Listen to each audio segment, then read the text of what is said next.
Cuando yo afloré a la vida profesional, estaba ya totalmente impregnada España de una cosa que no hablaba nadie de ella, pero todo el mundo la observaba. Esa tremenda cuestión, patrimonio de toda dictadura, es la censura.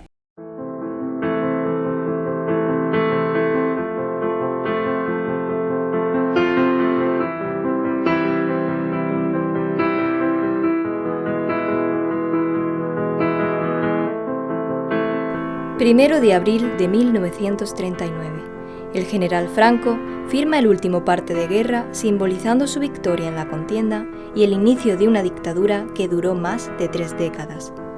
En ese momento se impone un régimen que tiene como finalidad controlar la nación en todas sus órdenes y que, desde el punto de vista periodístico, estará marcado por la censura. En aquella época, uno de los primeros objetivos que tenía el periodista era intentar decir la verdad aunque molestara al régimen, pero buscando las fórmulas que pudieran pasar la censura. Se utilizaba mucho el condicional,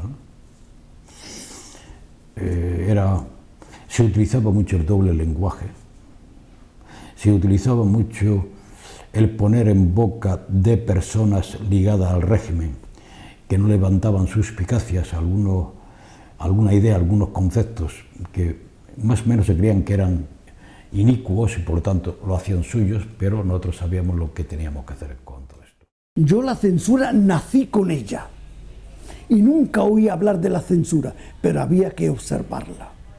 Si la censura es tremenda, que es nada menos que un corte brutal de lo más bello que puede tener el hombre, que es la libertad. Ocurre que con la censura no teníamos libertad y llegábamos a una situación en que el hombre, si era ya tremenda y brutal la censura, todavía lo era más la autocensura.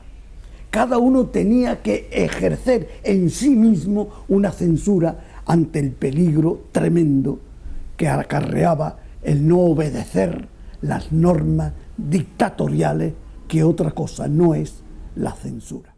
Ese era quizás el problema más grave, porque todo ese clima, de alguna forma, aunque tú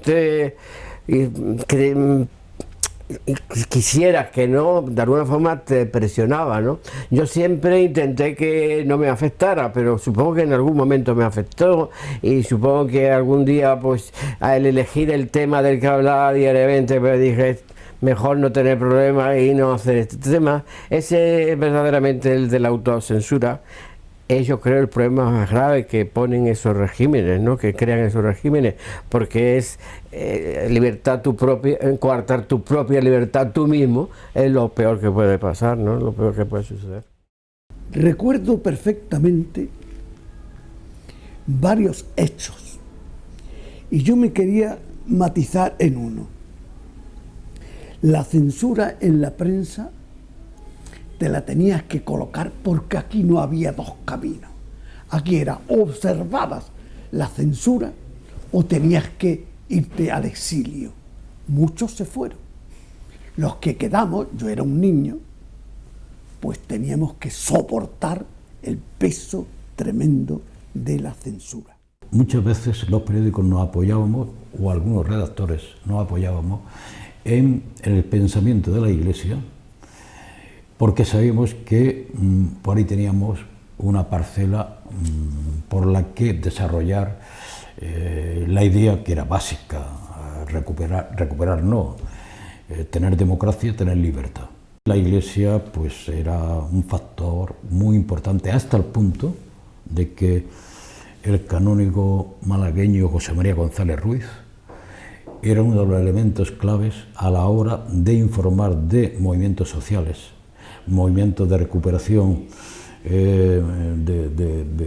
bueno, de sentimientos de solidaridad, sentimientos de fraternidad, sentimientos fundamentalmente de apoyo al mundo obrero.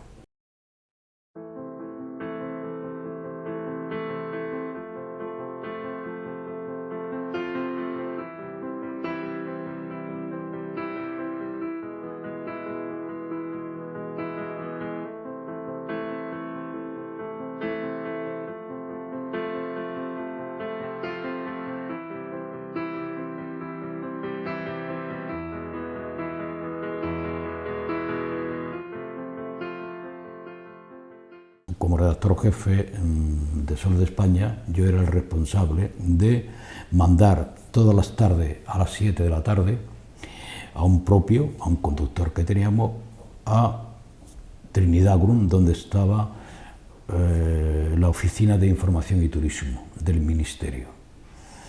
Llegaba con unas galeradas, ahora no hay galeradas, pero antes se llevaba unas galeradas. Y cuando volvía el propio, y yo veía tachado en rojo páginas enteras. Había una censura. Todo esto ha sido fruto luego de mi meditación y de lo que yo iba viendo, iba guardando en mi memoria. Y ahora yo esto es lo estructurado en este sistema, que es el siguiente. La censura era personal, no era una cosa general. Fijaros qué cosa más rara estoy diciendo. ¿Y por qué no era? No era de esto sí, de esto no. Es de esto sí, tú. De esto no, tú, pero tú sí. Tú tenías allí un censor que yo sabía su nombre y apellido, sin ninguna formación periodística, sin ninguna formación intelectual, sin ninguna formación universitaria, nada. Simplemente tenía metido entre ceja y ceja, los dos que había, los principios generales del movimiento, los principios que daban vida a la dictadura de Franco, y había tres cosas sagradas que yo sabía que cuando lo mandaba, mandaba yo para provocar, para ver si conseguía que pasaran otras cosas, es decir, le ponía el anzuelo. ¿Qué anzuelo le ponía? Había tres cosas que en aquel momento la censura miraba con especial cuidado. Uno, no podías insultar a la iglesia bajo palio, es decir, la iglesia franquista, era intocable. Dos, eran intocables los militares, intocables, es decir, tú te podías meter, no, intocable. Y tres, los asuntos de la bragueta. Con el paso de la Ley de Prensa del 38 a la Ley de 1966, se vive un periodo de esperanza en el que se va vislumbrando la apertura, pero en la práctica la libertad total quedó en papel mojado. Yo dirigía Gaceta Universitaria. Gaceta Universitaria no es la Gaceta de ahora, la Gaceta Universitaria de entonces, te estoy hablando del año 66-67 en la Universidad de Madrid, que aquello era un polvorín, y era una revista beligerante, tremendamente luchadora, con una capacidad de conectar con los universitarios, porque no había otra fórmula de enterarse de muchas cosas, salvo por Gaceta. Claro, estaba de ministro de Información y Turismo Manuel Fraga Iribarne, ministro de Información, y yo director de Gaceta Universitaria. Y me acuerdo que fueron dos policías en busca mía a la redacción de Gaceta, que estaba en García Paredes de Madrid, que el señor ministro quiere verle. Pues muy bien. ¿Tengo que llevar algo? No, que el ministro quiere hablar con usted. Bueno, pues yo fui. El señor Fraga Iribarne cogió Gaceta Universitaria. Fraga Iribarne tenía una habilidad para leer en diagonal verdaderamente impresionante. Era capaz de leerse esta página en 20 o 30 segundos. Porque ustedes han dicho, porque ustedes, esto no se puede volver a publicar. Unas voces tremendas. Y en ese momento sonó el teléfono. Me acuerdo que era un teléfono negro, con el cordón en caracol. ¿Cuál no fue el cabreo de Fraga? Que cogió unas tijeras, cortó el cable del teléfono, y pegó una voz: que no se me moleste. La agonía del dictador fue larga, pero cuando su muerte ya era un hecho, los periódicos más liberales lo tenían todo preparado para dar la noticia. Yo estaba en la redacción cuando sonó la campanilla, entonces ahora no hay campanillas, ahora te suena el móvil, la campanilla del teletipo, como cuando la campanilla en la iglesia te tocan, pues lo mismo, y se había vuelto loca la campanilla, Franco ha muerto. Automáticamente estaba todo preparado, primera página, además una página en negro completamente, y empezaba, y a la primera edición, hicimos 3 ediciones, la primera edición la teníamos en la calle a las 4 o 5 de la mañana, que me acuerdo que yo me vine con los distribuidores porque entonces tuvimos gente joven que vendía el periódico en calle Lario, debajo del brazo, en momentos muy especiales. Y me acuerdo que terminamos de la primera edición y nos fuimos todos a Churros Aranda a tomar un chocolate con churros, y un redactor que dice, no vale el chocolate y los churros, vamos a tomarnos un whisky con churros. Es la primera vez que yo había visto a alguien tomarse un whisky con churros. ¿Y qué es lo que ocurrió? La pregunta es interesante. Que nos caíamos, que era un vacío muy grande. Tanto es así que existía todo un periodismo que era decir sin decir, hacer sin hacer, insinuar y no decir para que no te coja. Y tanto es así que la Codorniz, dirigida por Álvaro de la Iglesia, la Codorniz se hundió cuando precisamente tenía toda la libertad, porque estaba estructurado para insinuar, y cuando dice, no, dígalo usted todo, se acabó.